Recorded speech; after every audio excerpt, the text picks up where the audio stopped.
The disciples gathered under the shade of a sprawling tree.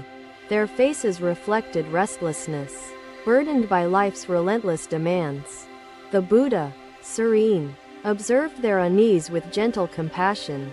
A disciple stepped forward, voicing the group's shared turmoil. "Master," the disciple began, his voice heavy with worry. "Work weighs heavily upon us. Our minds are constantly restless." The Buddha listened, nodding thoughtfully, and motioned for everyone to sit close. The murmur of the forest became their backdrop. The Buddha nodded, his expression understanding, and gestured for me to sit beside him on a mossy rock. The grove seemed to hush as we sat, the world itself pausing to listen to what would unfold between us. "This monkey," he continued, "was never content, never still, always leaping from one branch to another without pause." The imagery of the restless monkey captivated the listeners, its plight striking a chord within their hearts. "I seek perfection in all I do," I continued, "but it eludes me, leaving only frustration and doubt."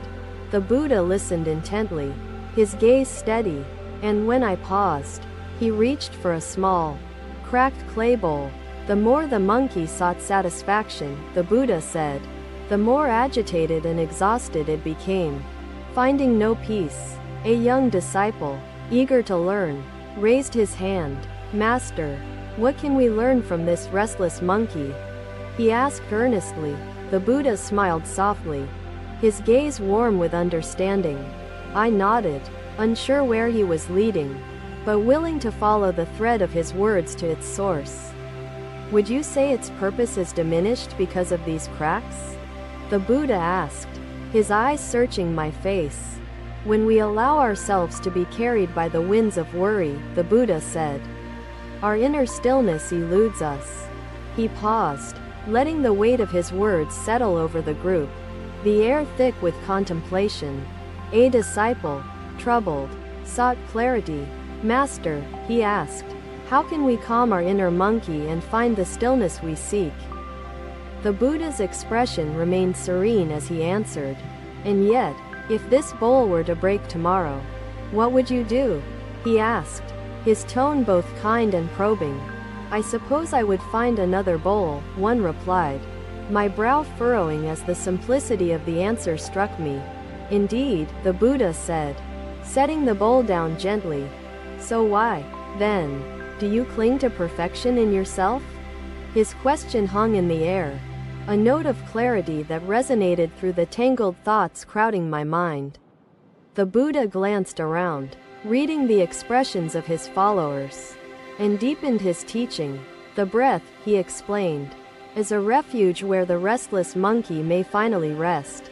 The disciples closed their eyes momentarily, visualizing the monkey finding stillness within the imagery of their minds. A disciple, skeptical yet yearning, pressed further. "To seek perfection is to seek to control what is by nature uncontrollable," he continued, his voice unwavering. "All things are impermanent," he said, "and to hold on to the idea of flawlessness is to suffer needlessly." "The monkey will resist," he admitted, "but patience and persistence will soothe its turmoil." His words infused the disciples with hope, their burdens feeling momentarily lighter under his guidance. "Whenever the monkey wanders," the Buddha continued, "gently guide it back, each moment a step toward inner peace." The forest seemed to quieten, the Buddha's words resonating beyond his immediate audience. "Each crack tells a story," he said, "a tale of use, of service, of being exactly what it was meant to be." He looked at me, his gaze as steady as the earth beneath us. "And so it is with you. You are not diminished by your imperfections," he said. "You are made more complete by your acceptance of them." "Awareness," the Buddha added, "is the first step toward transformation." Another disciple spoke, emboldened by the growing dialogue. "Begin by observing," he said. "Notice the thoughts that arise when you judge yourself or others for perceived imperfections. When you see these thoughts, do not push them away or cling to them," he continued. Simply acknowledge them. The disciples marveled at this perspective, a soft murmur rippling through their ranks. Through understanding, the Buddha concluded, we transform restlessness into awareness, allowing the mind to move with purpose, not chaos. In time, the Buddha said, you will find that the cracks are not flaws but openings for light to enter. His words painted an image in my mind, a vision of a cracked vessel glowing softly from within, filled with radiance. I bowed deeply, the heaviness that had accompanied me into the grove beginning to dissipate like mist in the morning sun. Thank you, Master, I said, my voice carrying a newfound clarity. I will strive to walk this path of acceptance. The Buddha nodded, his smile serene. The teachings would ripple through time, guiding many beyond the confines of the present moment. The story of the restless monkey, now etched in their minds, began its transformative journey. Each disciple carried the narrative, weaving it into the tapestry of their lives. The forest bore witness to their unfolding growth, the seeds of mindfulness planted within them.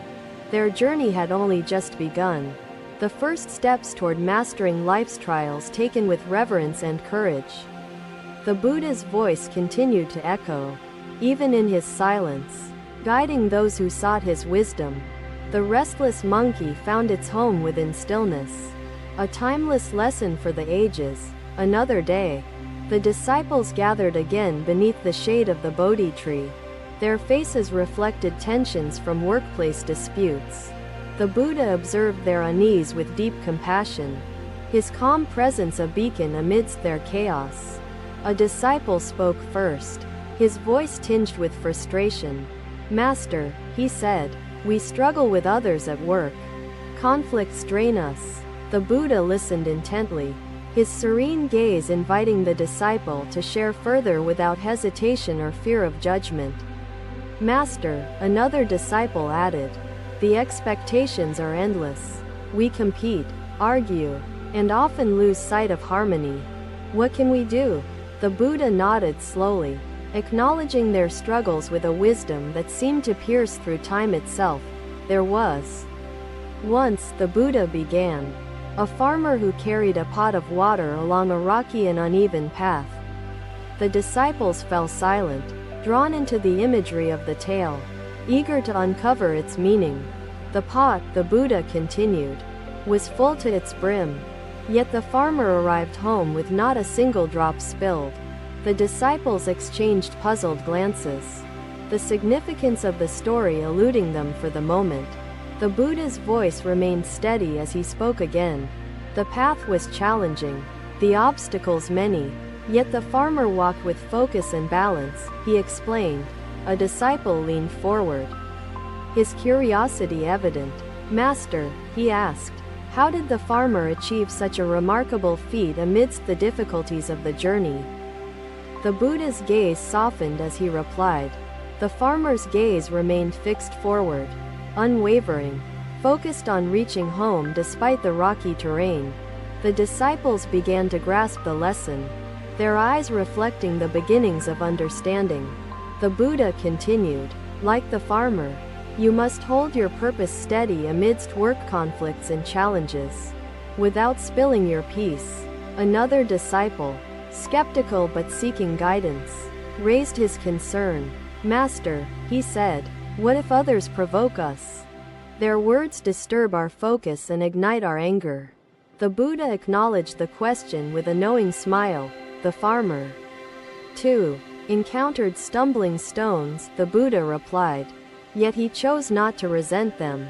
He adapted instead. The disciples nodded, recognizing the wisdom in the farmer's choices as a mirror for their own struggles. Forgive others, the Buddha advised, not for their sake alone, but to release the burdens you carry within yourself. The disciples pondered this deeply, the words resonating as a challenge to their habitual reactions. We cannot capture the wind, nor stop the flow of the river, the Buddha said, his eyes glinting like sunlight on water, but we can cherish the moment, even as it passes, he continued. for it is in the passing that beauty lives. Pause when the burden feels heavy, the Buddha instructed, and drink from the well of gratitude within your heart. The disciples leaned closer, the notion of gratitude offering them a glimmer of light amidst their uncertainties. The Buddha elaborated, reflect on what is going right amidst the struggles. Gratitude lightens the load and strengthens your resolve. A murmur rippled through the group, the disciples sharing their reflections on the simplicity and power of gratitude. A disciple, emboldened by the Buddha's words, shared his realization. Master, he said, I see now that focusing on gratitude shifts my perspective from despair to possibility. The Buddha nodded, affirming the disciples' growth with an encouraging smile. The pot becomes lighter, the Buddha added, when you carry it with balance, mindfulness, and kindness in your steps. The disciples exchanged glances, inspired by the analogy and the clarity it offered for their own struggles. The forest seemed to echo the Buddha's words. The rustling leaves a gentle accompaniment to the unfolding lessons. Another disciple asked a question, her voice steady yet inquisitive. Master, she said, how can we maintain balance when challenges arise unexpectedly? The Buddha replied without hesitation, his tone a blend of authority and kindness. Expect the unexpected, he advised, and welcome it as an opportunity to grow. Resistance only amplifies your struggles. The disciples nodded, recognizing the truth in his words as they reflected on their own experiences. The Buddha continued, flexibility is your strength. Like water, adapt to the shape of the challenges you encounter without losing your essence. The disciples sat in silent agreement, the wisdom sinking deeper with each passing moment under the Bodhi tree. The Buddha gestured towards a nearby stream, its waters flowing effortlessly around the rocks in its path. Observe the stream, he said. Its journey is continuous, its flow unbroken despite the obstacles it meets. The disciples turned their gaze to the stream, their minds aligning with its silent wisdom. The stream reminds us, the Buddha concluded, that harmony arises when we flow with life, not against its currents. The disciples, inspired, began to understand the interconnectedness between their struggles and the choices they made in response. A disciple spoke, his voice steady and reflective. Master, he said, I realize now that my resistance to challenges only deepens my stress. The boy and the disciples who had gathered nearby leaned in, their curiosity piqued by the Buddha's words and actions. Just as it is the emptiness within this bamboo that allows it to create music, the Buddha began, so too must we embrace the emptiness within ourselves. The boy tilted his head, intrigued but unsure, while the disciples exchanged glances, the lesson beginning to unfold in their minds. What do you mean, Master? The boy asked, his young voice earnest, the flute still cradled carefully in his hands. As the sun began its descent, casting a golden hue over the gathering, the Buddha offered his closing words. Carry your pot with purpose, he encouraged, and let gratitude guide you when the path grows difficult. The disciples rose slowly, their spirits lifted by the teachings, their burdens feeling lighter. The Buddha remained seated, his serene presence a silent blessing to the forest around him. The disciples walked away, their steps steady with newfound clarity, their hearts carrying the story of the unspilled pot. The journey ahead would still be rocky, but they now held tools to navigate it with balance. The story of the unspilled pot became a guiding metaphor for the disciples, weaving its way into their daily lives. They shared it with others, spreading the Buddha's wisdom far beyond the shade of the Bodhi tree. The forest bore witness to their transformation, its gentle rustling a testament to their growth. Through the teachings, the disciples began to transform their workplaces into environments of mindfulness, harmony, and compassion. The Buddha's words, carried like ripples on the stream, continue to touch hearts and illuminate paths long after they were spoken. Another day. The disciples gathered near a tranquil lake, its waters reflecting the sky with an unbroken calm. The Buddha observed their presence. Sensing the weight of workplace pressures and disputes carried in their hearts, a disciple spoke. First, his voice carrying hesitation. "Master," he said, "stress ripples through our minds like pebbles disturbing the lake's surface. We seek your guidance." The Buddha nodded, his serene gaze encouraging the disciple to share his thoughts more freely. Another disciple added, her voice steadier. "We feel overwhelmed," she said, "when problems arise unexpectedly, shaking our sense of control and clarity." The Buddha listened intently, his silence creating space for their emotions to flow unhindered. The disciples closed their eyes, allowing the music to fill their spirits. Resonating with the teachings they had just received, the flute song became a metaphor, each note a reminder of the interplay between being and letting go, form and emptiness. The disciples turned their eyes to the lake, drawn into the unfolding metaphor. The ripples, the Buddha explained, spread outward, distorting the calm reflection. Yet in time, the lake returns to stillness.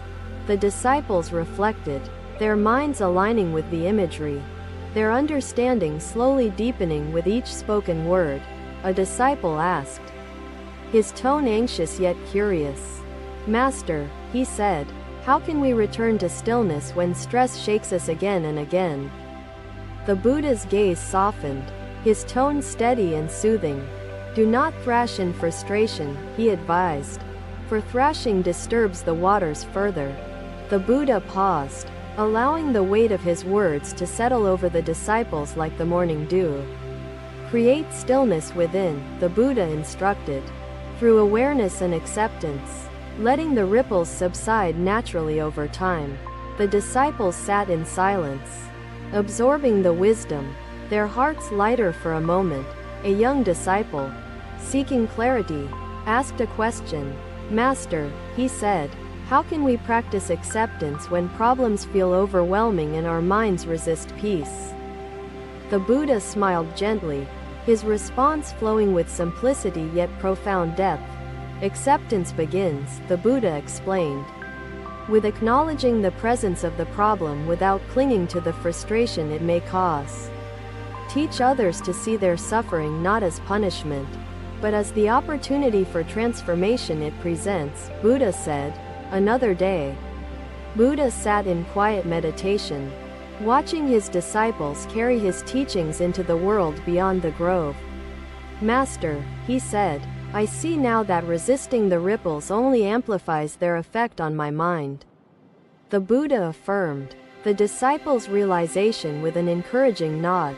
"Resistance deepens the disturbance," the Buddha elaborated, "but awareness transforms the ripple into a lesson, revealing clarity amidst the turmoil." The disciples marveled at the wisdom, finding comfort in its application to their own challenges. Thank you for watching. Buddha's teachings are always with you. Subscribe to our channel and we will see you in the next video. "Even the wave," the Buddha replied, "will pass. Its energy will dissipate if you meet it with calm and resilience." The disciples reflected on the analogy, their hearts steadying with renewed hope amidst their struggles. The Buddha gestured towards the still waters of the lake, inviting the disciples to observe its silent wisdom. "The lake," he said, "remains calm within, regardless of what disturbs its surface. You must cultivate this inner calm." The disciples gazed at the lake, its tranquil reflection resonating deeply within their hearts.